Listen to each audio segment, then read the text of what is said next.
दोस्तों, अगर आपने प्राइम मिनिस्टर को किसी रैली में देखा तो आपको एक अजीब सी चीज़ नज़र आई होगी, और वो ये है कि उनके साथ जो एसएचजी कमांडो होता है उसके हाथ में लिया हुआ एक ब्रीफ केस। अगर आपसे ये सवाल पूछा जाए कि इसके अंदर क्या है, तो आप में से कई लोगों का जवाब यही होगा कि ये न्यूक्लियर बम का बटन।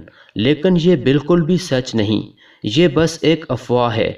तो फिर इसके अंदर क्या है, आइए जानते हैं। दोस्तों, ये कोई ब्रीफ केस नहीं, पोर्टेबल बुलेट प्रूफ शीट है। इसको किसी भी फर्द के अचानक किए गए हमले के दौरान खोला जा सकता है और प्राइम मिनिस्टर को इससे बचाया जा सकता है। इसको खोलने के लिए हाथों का एक झटका ही काफ़ी है, और ये कमांडो इन कामों में बेहद एक्सपर्ट होते हैं।